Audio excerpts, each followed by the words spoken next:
Tú no eres el mismo que cuando llegaste a Tierra Deseable.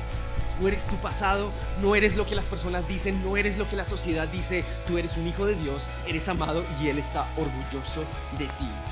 Esta es tu familia. Bienvenidos a Tierra Deseable.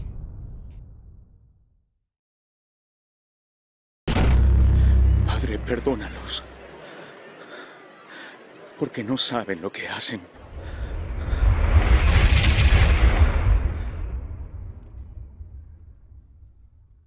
Lucas capítulo 23, versículo 34. Está Jesús allí, cuenta la historia de Jesús. Ya lo habían masacrado, lo habían maltratado, lo habían vuelto nada. Y para finalizar, lo ponen allí en una cruz, está crucificado. Dos tipos allí lo están acompañando, dos ladrones lo acompañan. Y sabes, aquí yo encontré algo, lo que es pasar de la teología a la práctica.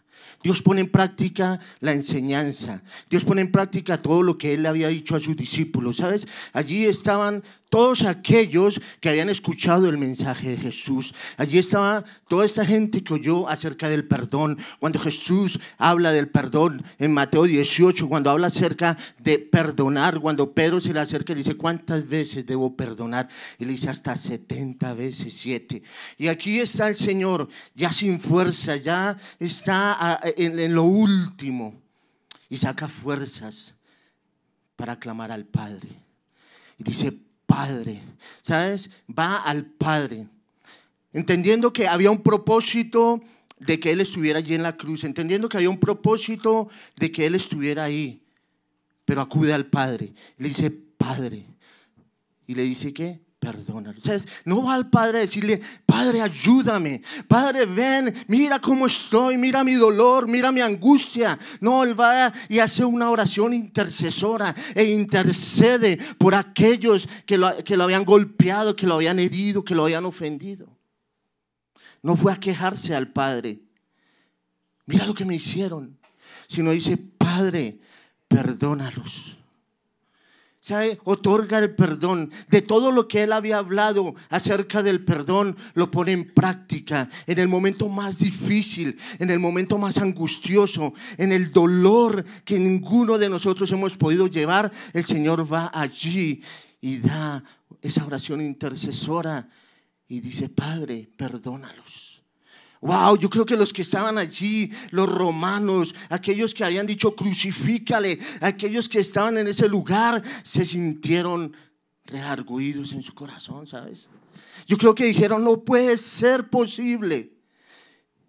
Pero allí estaban ellos, el Señor dando perdón, otorgando perdón, diciendo, Padre, no le tengas en cuenta, perdónalos, porque no saben lo que hacen.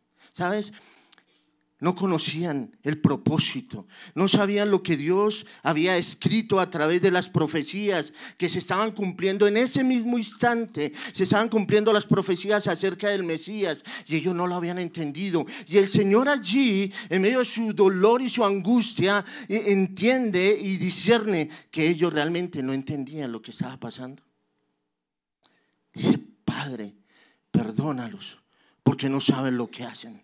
No tienen idea el propósito por el cual yo estoy en este lugar. No saben lo que va a ocurrir aquí. Y entonces Jesús va al Padre, va a Dios y el Señor contesta su oración. Y allí se abre el camino para que nosotros podamos recibir el perdón. ¿Sabes? Allí no solamente estaban los romanos, no solamente estaban los que lo latigaron, allí estábamos representados cada uno de nosotros. No importa el dolor, no importa la ofensa, lo que nos hayan hecho. ¿Sabes? Tú tienes hoy la oportunidad de entender el propósito de Jesús en la cruz y cómo Él otorga perdón. ¿Lo puedes hacer hoy tú? ¿Puedes perdonar a quien te ofendió? ¿A quien te maltrató? ¿A quien te hirió? Puedes hoy levantarte de este lugar y salir y decir, voy a ir a abrazar y a perdonar, porque el ejemplo de Jesús es algo extraordinario. Tú no estás en la situación que estaba Cristo. y no lo vas a estar. Amén. Pero Dios tiene un propósito. Y quiero que reflexiones acerca de esto. Para finalizar, Filipenses capítulo 2, verso 5. Pablo le habla a la iglesia. Y hoy esa palabra es para cada uno de nosotros. Les dice: haya pues en vosotros ese sentir que hubo también en Cristo Jesús, el cual siendo igual a Dios, no se aferró, no lo tomó como cosa a que aferrarse, sino que se humilló hasta la muerte y muerte de cruz. Reflexiona. Tú no puedes salir de este lugar igual. Tienes que ponerte a cuentas hoy. Y sabes, el perdonar es algo extraordinario. Y es lo que Dios nos deja hoy para cada uno de nosotros. Padre, perdónalos. Si te hirieron, si te ofendieron, si te maltrataron, la mejor medicina es el perdón. Te prometo que hoy estarás conmigo en el paraíso. Entonces Jesús les dice: de cierto, hoy estarás conmigo en el paraíso. Y le está diciendo a dos criminales que está a su alrededor, uno de su derecha, otro a su izquierda. Y recordemos esta escena: un criminal juzgando a Jesús: sálvate a ti mismo y sálvanos a nosotros también. Y el otro le dice: ¿no tienes temor de Dios? Tú y yo sufrimos la misma sentencia que él. Acuérdate de mí cuando te vayas a tu reino, cuando vayas a reinar. Y Jesús le dice: hoy estarás conmigo en el paraíso. Todos los evangelios afirman que Jesús murió, no solo murió con estos dos hombres. Mateo y Marcos dicen que eran ladrones, Lucas los llama malhechores. Juan ni siquiera los describe, no hay detalles de ellos. Las nuevas versiones hablan de que eran criminales o insurgentes. ¿Sabe qué? ¿Qué habían cometido estos hombres para estar al lado de Jesús? ¿Por qué fueron detenidos? Lo que hicieron fue tan grave para que merecieran la crucifixión. ¿Sabe qué? No lo sabremos jamás. Lo único que sabemos es que estaban en el momento preciso, a la hora correcta, igual que usted y yo. Amén. ¿Qué tan lejos puede ir el amor de Dios hacia un hombre que justamente estaba siendo juzgado, que justamente estaba ya en esa cruz? Y Jesús le ofrece una mejor vida. ¿Sabe que recordaba una historia que salió cerca del 2003? Cuando leí esta palabra me acordé de esto y tal vez usted la escuchó. Un hombre de Estados Unidos que asesinó 48 mujeres. Y cuando estaba siendo juzgado, las familias fueron invitadas a ese lugar y empezaron a proclamar palabras como: usted se va a ir al infierno, eso es lo que usted merece, usted es un animal. Otra señora decía: espero que tenga una muerte larga, agonizante y cruel. Y palabras como estas. Pero dice que después de todo esto, un hombre se acercó a un padre de una víctima y le dice: aquí hay gente que a usted lo odia, pero yo no soy uno de ellos. Y dice: aun cuando usted ha hecho, difícil que viva según lo que yo creo. Y lo que Dios dice que hagamos es perdonar, y usted es perdonado. ¿Cuán difícil creemos en perdonar a alguien que nos ha hecho algo terrible, algo imperdonable, algo demasiado complicado? ¿Sabe qué? Hace un par de meses me robaron y mi esposa, que está aquí, me escuchó muchas veces decir: uy, ojalá se caiga en esa bicicleta donde me robó, ojalá se caiga, uy, que le pase un bus por encima. ¿Sabe qué? No, y yo después le dije: Señor, perdóname, es tu hijo también, es tu hijo, tú lo perdonas. Nosotros estamos acostumbrados a ejecutar sentencias. Estamos acostumbrados a juzgar los actos de políticos, de ladrones, de violadores, de gente corrupta, de gente famosa, aún de sus amigos, de su familia. ¿Y sabe qué? Jesús no nos juzga por lo que hemos hecho. ¿Sabe qué? Nunca recordamos lo que Jesús hizo en la cruz, mientras literalmente se desangraba, mientras sufría ese dolor agonizante. ¿Sabe que Él nos miró con sus ojos de amor? Y en medio de dolor, en medio de su sufrimiento, porque Él era carne y le dolía, colgado en la cruz, Él te miró a los ojos y te dijo: hoy estarás conmigo en el paraíso. Y a pesar de que no merecíamos su amor, ¿sabe que el Señor nos ofrece un futuro mejor, una mejor vida? Romanos 5:8 dice: en cambio Dios nos demostró su amor en que Cristo murió por nosotros, aun cuando éramos pecadores. Cristo no vio tu condición. Cristo no te juzgó por lo que hiciste o de la manera que lo hiciste.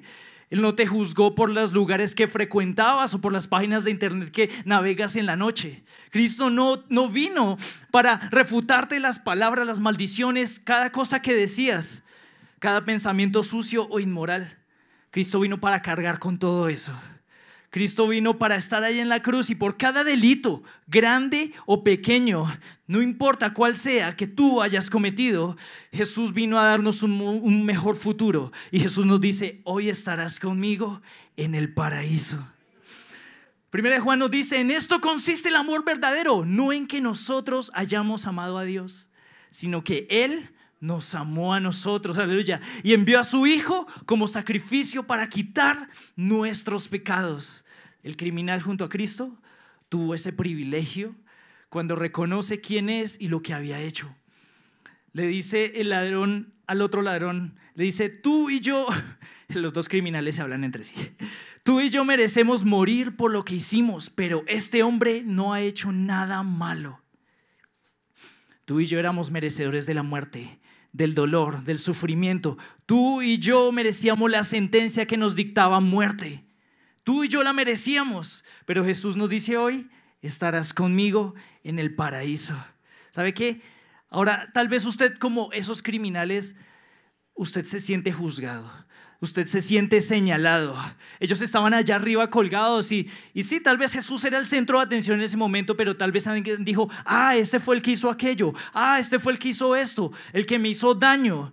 Y sabes que tú te sientes y te miras al espejo y te dices: yo no soy merecedor del amor de Cristo. Yo cometí errores, yo cometí pecados, faltas que el mundo no cubriría y ni todas las obras del mundo lo haría.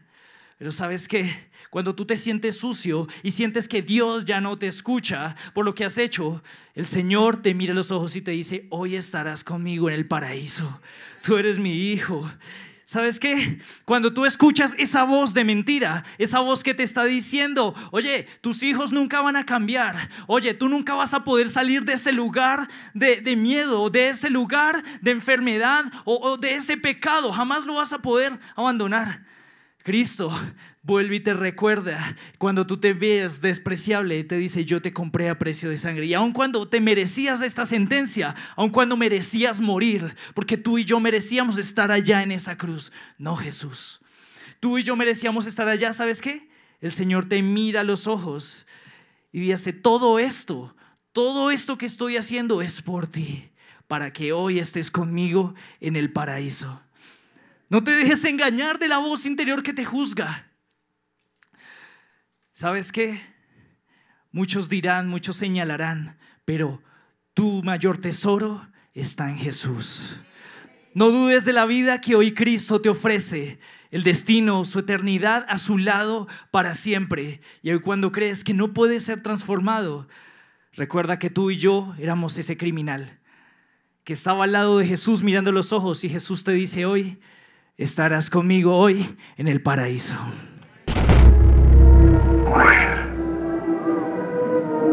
He ahí a tu hijo.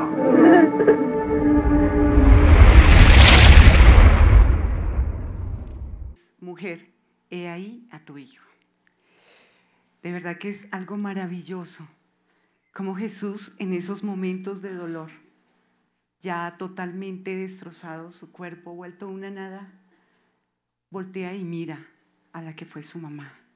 ¿Cuántos saben que Jesús nos tiene en cuenta la labor de nosotras como mujeres? Amén. Entonces, María, ¿cómo debía estar? Estaba soportando en silencio el dolor de la espada que traspasaba su alma al ver agonizar ¿a quién? A Jesús. Dios la había escogido para ser su mamá, para cuidarlo. Estuvo en todo tiempo con él. Aún en estos momentos difíciles no lo abandonó. ¿Y sabe cómo estaba? En silencio. No chistaba una palabra. No decía absolutamente nada. Pero tuvo una recompensa. En el momento de más intenso dolor, Jesús la mira y le dice con mucha ternura: mujer, un título de respeto. Mujer, con ese respeto, con ese amor, con esa compasión, ahí está el resultado de caminar a mi lado. Ahí está el resultado de caminar en toda circunstancia. He ahí a tu hijo. ¿Sabe qué le estaba diciendo cuando le dijo mujer? He ahí a tu Salvador. Aquí estoy yo. Ya no rompe por completamente esos lazos de carne. Y Jesús ya se convierte ¿en qué? En el Salvador de ella. ¿Pero qué le dice? He ahí a tu hijo. Esas palabras sorprenden, porque se dirige a su madre y se dirige ¿a qué? A un discípulo, ya no como su hijo, sino como ¿qué? Como su Señor. ¿Y sabe qué le dice? Le dice, mujer, como si estuviera ¿en dónde? Ya no en el trono, como si estuviera ya en el trono, no en la cruz del Calvario. Ya Jesús estaba dando ¿qué? Como un llamado a ella para decirle, ahí tienes ¿a quién? A un hijo, no quedas abandonada. Y le asigna responsabilidades. Primero le dice a su mamá, se dirige a ella como madre para la labor ¿de qué?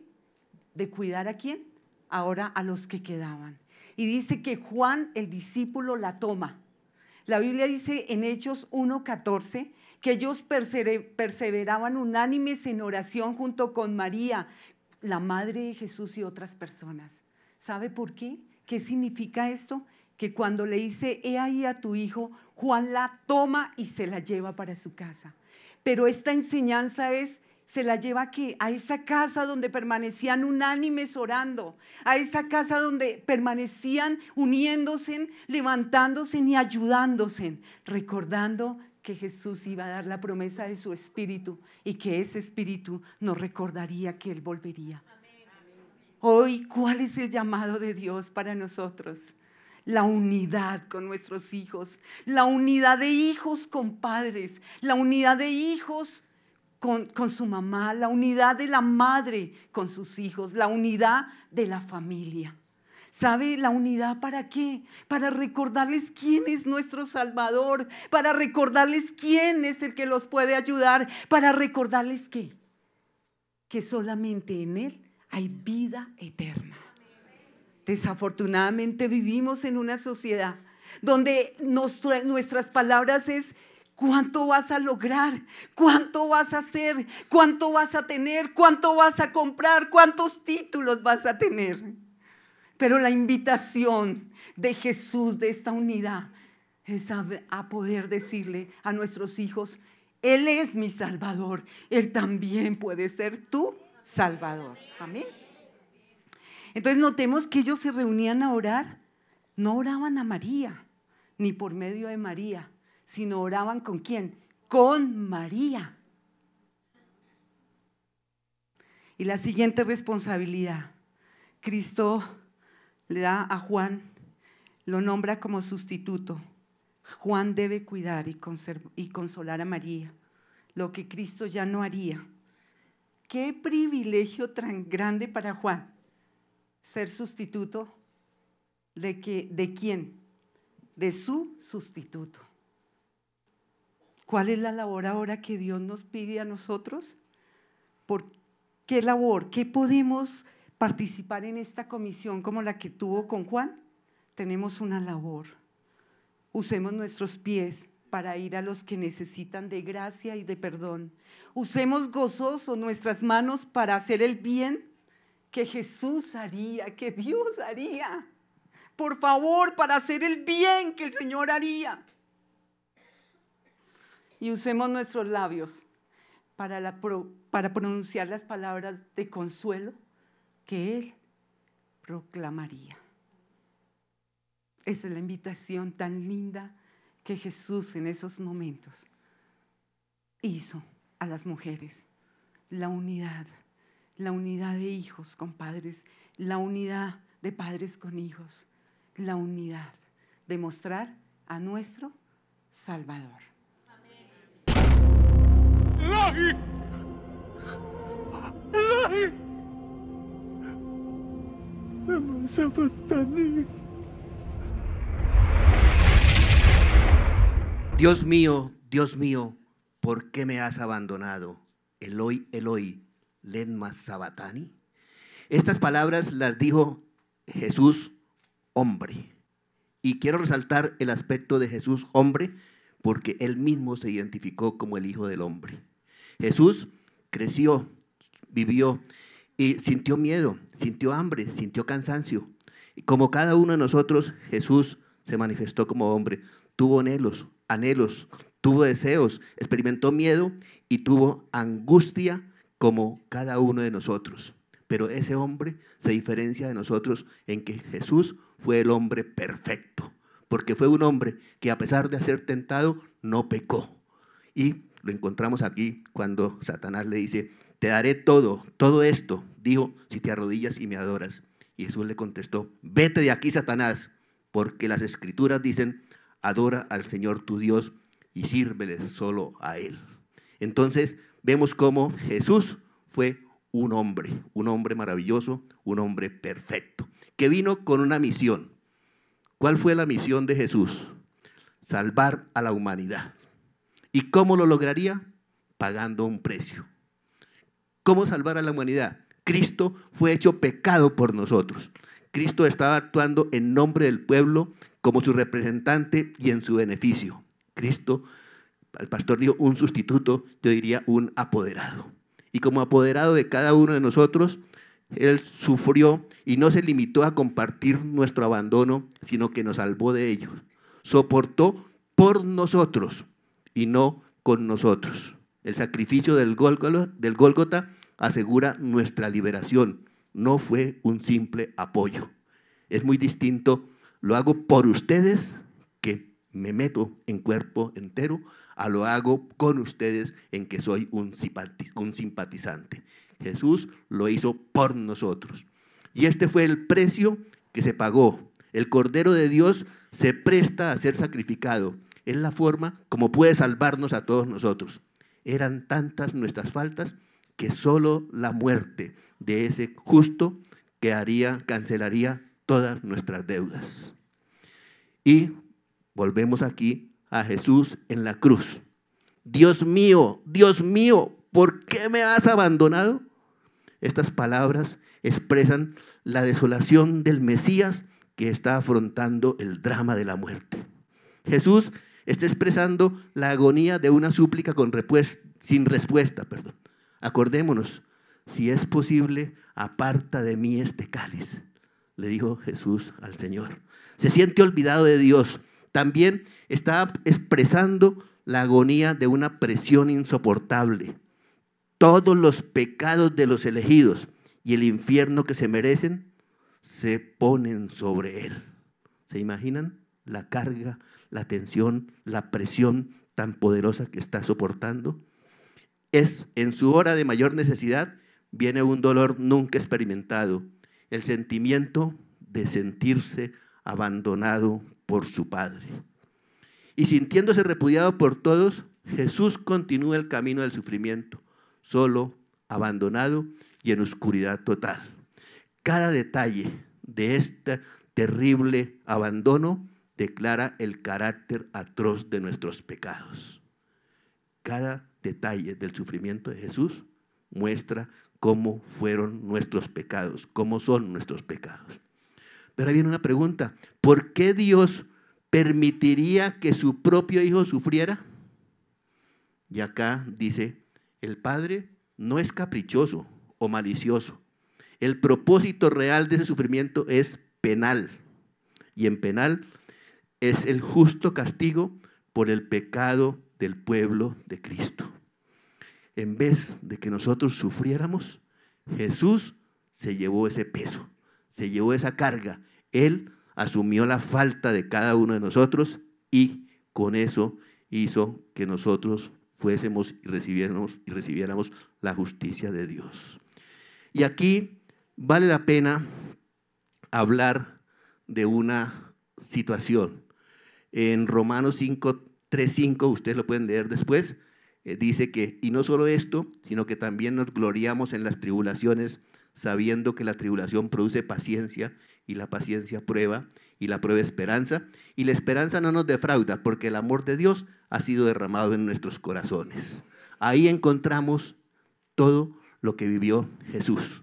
Una prueba, una paciencia, una esperanza. Y con ese amor soportó todos los dolores, todos los pecados y toda esa inmerecida carga que Él debió llevar. Y como iniciamos hablando de Jesús, hombre, quiero terminar hablando también a cada uno de ustedes, hombres, en el término genérico, que nos están escuchando. El apóstol Pablo decía: sed imitadores de mí como yo lo soy de Cristo. Y los invito, seamos imitadores de Jesús, porque Jesús es el camino, la verdad y la vida. Y nadie viene al Padre sino por mí. Si nosotros seguimos la senda que Él nos ha mostrado, si nosotros hacemos de nuestra vida una imitación de la vida de Jesús, seguramente seremos personas que también vamos a ayudar a cumplir con la misión que el Padre le encomendó: salvar la humanidad. Cada uno de ustedes lleve una carga, cada uno de ustedes lleve un propósito, cada uno de ustedes entienda que pueden ser imitadores del Señor. Entonces hagamos de Jesús nuestra razón de ser en nuestras vidas, y que todo lo que hagamos lo hagamos por amor a ese que nos enseñó que una carga fuerte vale la pena cuando logramos salvar a un ser amado. Dios los bendiga. Yo tengo sed. Repasemos la escena. Son casi las 3 de la tarde a las afueras de Jerusalén aquel viernes. Desde el mediodía la oscuridad se apoderó de toda la tierra, como si el sol de justicia hubiese dejado de brillar. Desde hace 3 horas el cuerpo de Jesús está colgado de un madero, sostenido solamente por unos clavos de 13 centímetros. Los nervios de sus muñecas y de sus tobillos han sido traspasados, produciéndole una descarga de dolor insoportable y permanente. Sus hombros se han dislocado por el peso de su propio cuerpo y se le hace imposible respirar. Todo su cuerpo ha sido flagelado, latigado con la barbarie propia de las torturas romanas. Su piel ha sido desgarrada por completo, y cada vez que sopla el viento es como si afiladas navajas volvieran a pasar por sus heridas. Esa es la cruz. Su agonía es física, pues ha sido molido por los golpes. Su agonía también es espiritual, pues ha sido molido por nuestros pecados. No existen palabras para describir el dolor, el sufrimiento de Jesús en la cruz. Es más, hubo que inventar una palabra para intentar hacerlo: excruciante. Un dolor excruciante se refiere al dolor experimentado por la tortura de la cruz. Excruciante. Esa es la cruz. Y nuestra plegaria, nuestro deseo ha sido que en esta Semana Santa tú puedas ver la cruz, tú puedas comprender la cruz y tú puedas experimentar la cruz de una forma en que quizá no lo has hecho antes, de una forma más profunda. ¿Te has puesto a pensar que la cruz es un lugar de contrastes? Contrastes. Cuando dos cosas opuestas se unen una al lado de la otra, contrastes. El mayor contraste de la cruz es este. En la cruz se unen la ira y el amor de Dios. La ira de Dios, la ira justa de Dios para castigar el pecado, y el amor de Dios, el amor perfecto para tomar Él mismo el lugar y recibir el castigo. La cruz, el Calvario, es una escena de contrastes. Piensa en esto: la oscuridad del mediodía, el silencio del verbo, el castigo del inocente, la soledad de aquel a quien le seguían las multitudes, la agonía del autor de la vida, la destrucción del máximo constructor. Es increíble. La cruz es el lugar de contrastes, unos clavos sosteniendo a aquel que en su mano sostiene el universo. Es increíble. La ley romana y la ley judía decía que debían pasar 2 días entre el momento de la condenación y la crucifixión. ¿Cuánto tiempo tuvo que pasar para que Jesús fuera crucificado? Fue inmediato. Qué contraste, que incumplieran la ley terrenal en Cristo, aquel en quien se cumplió la ley divina. La cruz es lugar de contrastes, y por si faltara un contraste, Jesús dice estas palabras: tengo sed. ¿Tengo qué? Tengo sed. Qué contraste. Jesús tiene sed. Estamos hablando de Jesús. ¿No se supone que Jesús controla el agua? Que la convierte en vino, que camina sobre ella, que la calma con una palabra. Dice la Biblia que cuando ayunó 40 días en el desierto tuvo hambre, pero no nos dice que tuviera sed. Jesús dice: tengo sed. El mismo que se paró al lado de la mujer samaritana en el pozo y le dijo: si alguien bebe del agua que yo daré, nunca más volverá a tener sed. Jesús tiene sed. El mismo que en la fiesta de los tabernáculos se paró en medio de todos osadamente y dijo: si alguno tiene sed, que venga a mí y beba. Jesús, qué contrariedad, qué contraste pensar en que aquel que es fuente de agua viva en estos momentos en la cruz tiene sed. El contraste de estas palabras es que al mismo tiempo la sed de Jesús es aterradora y es consoladora. Aterradora y consoladora. Las palabras de Jesús, la sed de Jesús. Aterradora, porque si tú mueres sin haber puesto tu fe en Jesús, tú también tendrás sed por la eternidad. Y en el infierno no hay Gatorade ni limonada. Es aterrador. Debería ser aterrador. Pero al mismo tiempo la sed de Jesús es consoladora. Consoladora porque Jesús, el Hijo de Dios, tuvo sed una vez para que tú nunca más vuelvas a tenerla. Para saciar tu sed para siempre. Gracias, Dios. Gracias. Qué consuelo hay en la sed de mi Salvador. Quiero que pienses en esto. ¿Tienes sed? ¿Qué has hecho con tu sed? ¿A dónde acudes para saciar la sed de tu alma? Es la decisión más importante que debes tomar. Si venir a Jesús a saciarte de Él, o si acudir al mundo, a lo que te ofrece. El mundo te va a decir: tienes que buscar la felicidad, a ver si algún día la encuentras. Jesús te dice: hoy mismo te hago feliz porque yo te encontré. Jesús es nuestra felicidad. Tienes que escoger si vas a seguir pretendiendo en el mundo que las cosas del mundo te satisfacen, o si vas a aceptar que tienes la garganta reseca y que solo Cristo te puede saciar. Nuestra plegaria es que hoy la humildad a todos nos alcance para mirar a Jesús y decir: Maestro, yo también tengo sed. Dios los bendiga.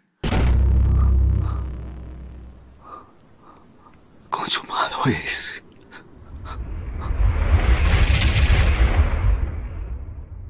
Gloria a Dios. En Juan 19:30 dice la palabra de Dios: cuando Jesús tomó el vinagre, dijo: consumado es. Jesús dijo: todo está cumplido. Se ha pagado la deuda contraída por el pecado de la humanidad. El Cordero de Dios que quita el pecado del mundo ha llevado a cabo la completa expiación por el pecado. La deuda está saldada. Consumado está. Es una raíz griega que dice tetelestai. Y tetelestai quiere decir ha sido terminado. Y esto se usaba en ese tiempo, era un sello que se le colocaba a la persona que tenía un pagaré o una deuda, y en su última cuota le colocaban el sello que decía tetelestai, cancelado. Y en el Imperio Romano se traían gladiadores de varias naciones. Los entrenaban para pelear y entraban a morir en la arena, entraban a pelear en la arena con su espada, y uno de ellos debía morir. Y cuando el ganador enterraba la última estocada, al contrincante gritaba teleo, o sea, terminado. Y esto lo hizo Cristo. Y al diablo le dijo cancelado. El grito de Cristo es un grito de victoria, no de dolor. Y yo pensaba, cuando Dios terminó, va uno al Génesis y cuando ve uno que Él terminó toda su obra, yo creo que Él también dijo, tetelestai, todo está terminado. Cuando ve uno una madre que va a tener un hijo, ese grito es un grito de victoria. Mi mamá pegó 10 gritos de victoria. Dicen que el grito más fuerte fue cuando yo nací y no entendía, pero un día de paseo con todos mis hermanos me di cuenta por qué. Yo tenía el sombrero más grande. Cuando el Señor dijo estas palabras, conmovió todo el universo. Todos los demonios del infierno supieron que estaban derrotados. La muerte había sido destruida. La victoria era total. Nuestro Jesús venció. Nuestro Salvador ganó la batalla. Gloria a Dios. Por eso, Pablo en Romanos pudo decir: ninguna condenación hay para los que están en Cristo Jesús. La deuda del pecado ha quedado totalmente saldada por la cruz para el que ha recibido a Cristo en su corazón. Por medio de Jesucristo somos verdaderamente libres. Dile al hermano: tú eres libre por el sacrificio de Cristo en la cruz. Ahora, se requiere que cada hombre por fe acepte el testimonio del pacto de Dios con la humanidad, en el que se declara absuelta la deuda, tetelestai, a todo aquel que cree en el Hijo de Dios. Con este acontecimiento se abre el camino de una nueva vida. Jesús vino a demostrarnos que quien cree en el Padre no está muerto y que resucitaremos con Él a una nueva vida con la ayuda del Espíritu Santo. Jesús vino para la gloria de Dios y para la salvación de todos los hombres. Con obediencia consigue el perdón de nuestros pecados. En Él llegamos a ser nuevas criaturas. No habrá otro nombre dado a los hombres por el cual tengamos redención. Solo en Cristo Jesús encontramos la vida y la salvación, porque Él dijo: yo soy el camino, la verdad y la vida. Nadie viene al Padre sino por mí. Todo se ha cumplido. El Evangelio es la mejor de las buenas noticias que se puedan dar. La buena nueva anunciada a los hombres y realizada con la vida, obra, pasión, muerte y resurrección de Jesucristo. Este grito es el llamado a la iglesia en todos los tiempos a seguir llevando el mensaje de salvación y de redención de Cristo. Ya todo lo que Dios había de hacer para darnos vida eterna, Jesucristo lo terminó. Por eso, Él mismo, desde el madero de la cruz, declara con fuerte voz: todo está cumplido. Nada faltó en su misión del plan redentor. Por eso hoy los invito a mirar la cruz con los ojos del alma, desde lo más profundo de tu corazón. Aprendamos cuál es el significado real y verdadero de todo cristiano. Si todo se cumplió en Él, ahora debemos imitarle, seguirle, enderezar nuestro camino. Que esta semana no sea una semana más, sea una vida de santidad. Esta es la esencia de la vida cristiana: ser hombres nuevos, mujeres nuevas en Cristo. Comenzar a vivir una vida plena en Él, respondiendo a su llamado, perseverar en la fe, en la oración y hacer que su palabra se cumpla en nuestras vidas. Ahora nos toca a nosotros cumplir. Todo está consumado. Jesús dijo: mi muerte es redención y salvación para toda la humanidad. A eso me mandó mi Padre, a salvar a los hombres. Cristo vino a salvarnos del pecado, de todas sus consecuencias, que son todos los males del mundo y la misma muerte. En Cristo hay transformación y hay victoria. Él transformó la vergüenza y la humillación de la cruz en un símbolo de victoria y de gloria. Consumado es. Cristo fue el grito de victoria y el triunfo decisivo para toda la humanidad. Dios les bendiga. Padre, en tus manos encomiendo mi espíritu.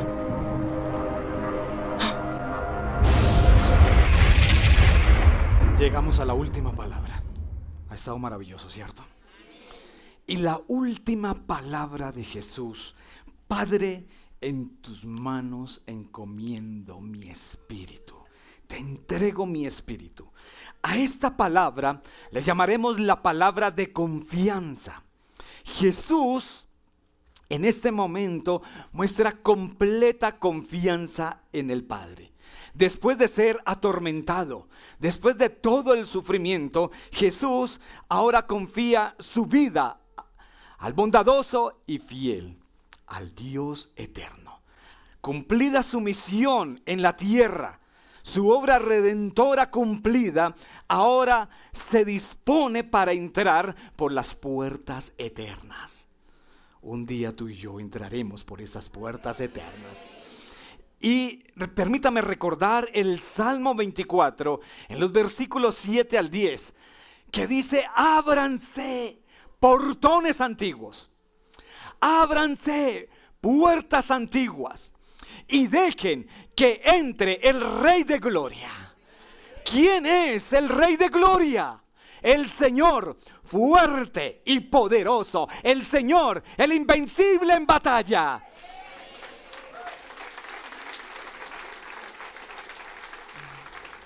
El versículo 9 dice: ábranse portones antiguos, ábranse puertas antiguas y dejen que entre el Rey de Gloria.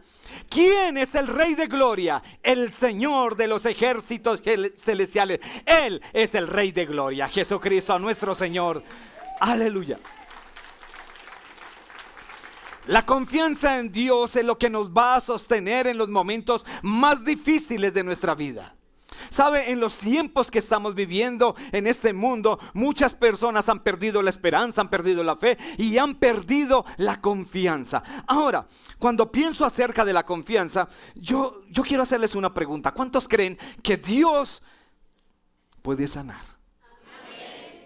¿Cuántos creen que Dios podría hacer de nuevo llover maná? ¿Cuántos creen que Dios podría volver a sacar agua de la peña? ¿Cuántos creen que Dios puede restaurar matrimonios? Que Dios puede restaurar vidas. Ahora, es más fácil creer que confiar, porque todos nosotros creemos que hay un Dios que todo lo puede. Pero ahora la pregunta es: ¿confía? Lo que Jesús nos está diciendo aquí es si nosotros, ¿cierto?, debemos de depositar toda nuestra confianza en Él. Yo creo en Dios firmemente, pero confío en Dios. Y permítame ilustrarlo de la siguiente manera. Yo estaba recordando a un hombre llamado Charles Blondin. Este hombre fue un equilibrista de cuerda floja y acróbata francés.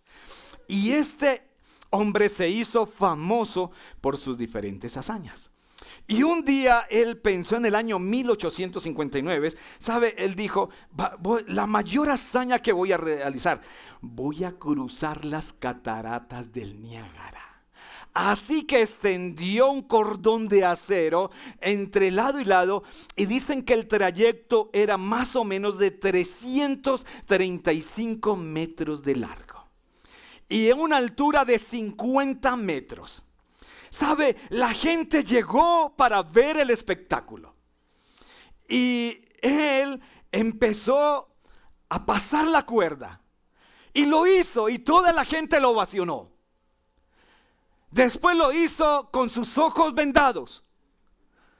Y la gente lo ovacionó. Después lo hizo en zancos, pasó en zancos. Y la gente lo ovacionó. Después pasó con una carretilla. La gente lo ovacionó.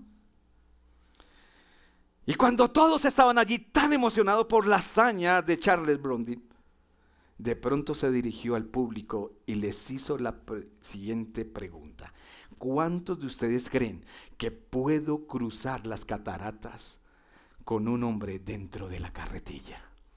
Y todos gritaron que creían. Así como hoy todos gritamos: Jesús puede sanar, amén. Jesús puede restaurar, amén. Todos creemos.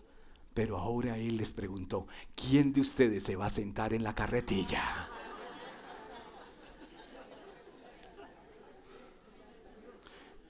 Es más fácil creer que confiar. Y eso nos pasa. Con el Evangelio eso nos pasa. ¿Sabe? Una y otra vez leemos las promesas de Dios para nuestra vida y decimos, yo la creo. Hasta puede decir, la declaro, la decreto en el nombre de Jesús. Pero, ¿cuántos confían? Esta última palabra de Jesús dice, Padre, en tus manos encomiendo mi espíritu, la palabra de confianza. Ahora, ¿sabe que en medio de la multitud que ovacionaba, un hombre se levantó y dijo, yo voy a pasar? Y quiero decirles el nombre de este hombre. Ese hombre se llama Harry Colcord.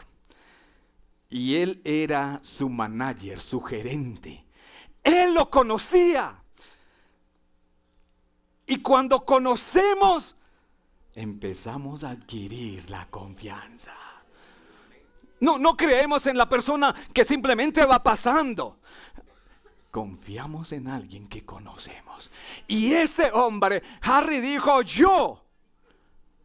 Y así que lo hizo. Entonces, él, antes de empezar a pasar la cuerda, él le hizo una recomendación, solo una recomendación. Le dijo, mira, no debes confiar en tus propios sentimientos. Tú tienes que confiar en mí. Esto mismo, en tus manos entrego mi espíritu. No confíes en tus sentimientos. Confía en Dios. Confía en Él. Si tú sientes, le dice, ¿sabe? Sentirás en un momento, ¿sabe? Vas a sentir que en un momento nos tenemos que ir hacia la derecha o hacia la izquierda de acuerdo al viento. Pero tú tienes que simplemente confiar en mí. Y sabe, pero hay algo más que le dijo. Si confías en tus propios sentimientos, ambos caeremos. Debes hacerte parte de mi persona. Ser uno conmigo. Y Jesús dijo, yo y el Padre somos uno. Y tú y el Padre tienes que hacerte uno.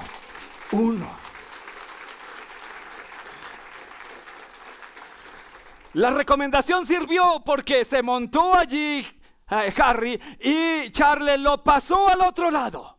Yo quiero decirte en esa confianza que tú y yo debemos de tener en ese Dios eterno, en ese Dios de promesas.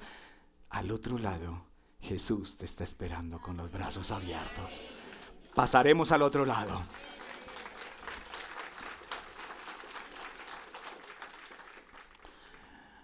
Ahora, la pregunta que le hago a todos.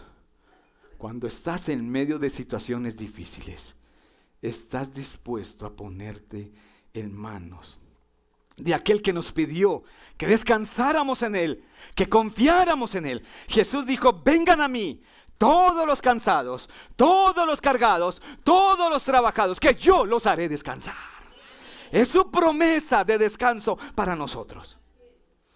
Y así como Harry confió su vida a Charles, tú puedes confiar hoy tu vida a Jesucristo. Con la plena certeza que Jesús te va a llevar al otro lado, ¿sabe? Y que vas a ver la recompensa. Hebreos capítulo 10 dice, Hebreos 10,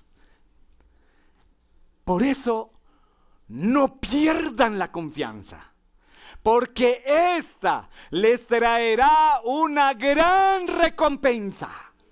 Ustedes necesitan seguir confiando para que después de haber cumplido la voluntad de Dios, reciban lo que Él ha prometido. Y todos dicen, amén.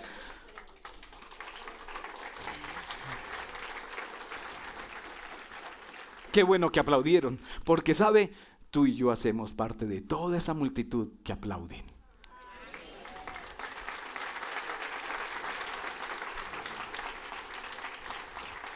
El 100% hace parte de la multitud que aplaude, pero ¿cuántos hacen parte de los que confían? Y no lo digas, no lo digas. ¿Cuántos confían? Ahora, yo quiero que vean esta imagen. La primera imagen. Hay un gran abismo entre el hombre y Dios. Hay un abismo, nos separa. El pecado nos separa, nuestras transgresiones nos separan de Dios. Y solo uno es el que va a lograr que podamos atravesar esta cuerda. Él se llama Jesús. ¿Por qué es tan importante la muerte de Jesús en la cruz? Porque es el puente, la cuerda que nos va a llevar al otro lado. Y tú vas a ir sentado en una carretilla. ¿Cuántos dicen amén? Y el Padre nos está esperando. Solo a través de Jesucristo, solo a través de Él, tú pasas a Dios. Él te está esperando. Permítame finalizar con esto. Todos nosotros un día, tarde o temprano, partiremos de esta vida. Unos antes y otros después. Pero cuando llegue el momento, podamos decir con toda seguridad: Padre, en tus manos encomiendo mi espíritu, sabiendo que Él nos va a recibir. El salmista declaró: aunque ande en valle de sombra de muerte, no temeré mal alguno, porque tú estarás conmigo. Y el pueblo dice: amén. Y amén. Ahora sí, démosle un fuerte aplauso al Señor.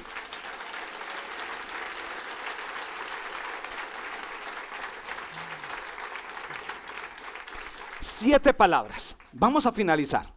Ustedes recibieron allí una hojita, un papel. Una de estas 7 palabras ha tocado tu vida. Pero por favor, quiero que me atiendas lo siguiente. 7 palabras de las cuales Jesús, en su amor por nosotros y en los últimos instantes de su vida, en el amor por nosotros, aún sacó fuerzas para decirnos algunas cosas. Algunos deberes que tenemos como cristianos. Y la primera palabra dijo: Padre, perdónalos. ¿Y sabe qué nos estaba diciendo Jesús? Que debemos perdonar a nuestros enemigos, aún incluso que abusen de nosotros, nos causen dolor. Tienes que estar dispuesto siempre a perdonar. Debemos de ser benevolentes, amables, amorosos.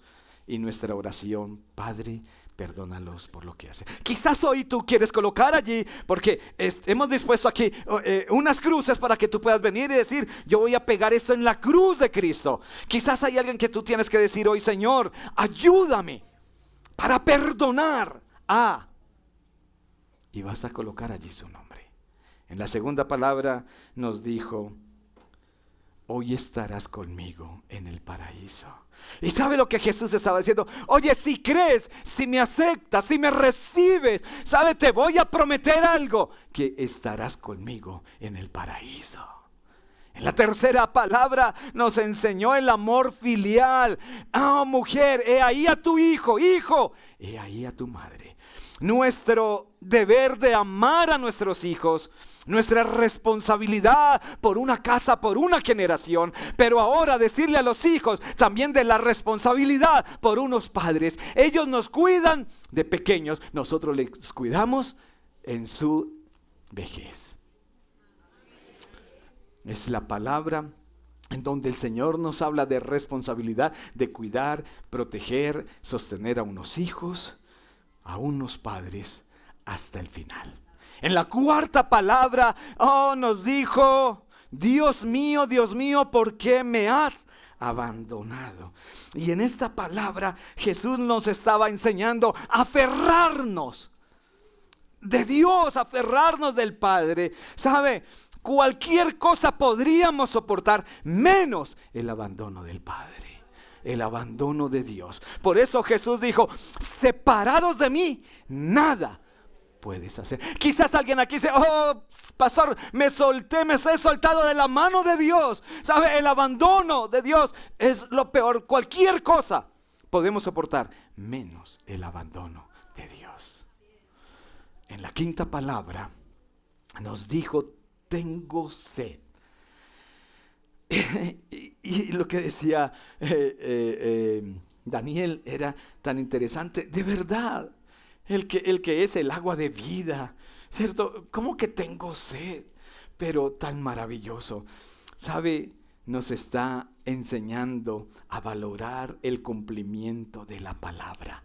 Porque después de esto, sabiendo Jesús que todo ya estaba consumado, dijo, para que las escrituras se cumpliesen, para que la escritura se cumpla, tengo sed. Y sabe, el llamado del Señor para preservar, obedecer y aprender la palabra de Dios, para que se cumpla la palabra del Señor. Aún en lo más pequeño, siempre tengamos en cuenta la palabra de Dios. En toda decisión tengamos en cuenta la palabra de Dios. La sexta palabra es: consumado es.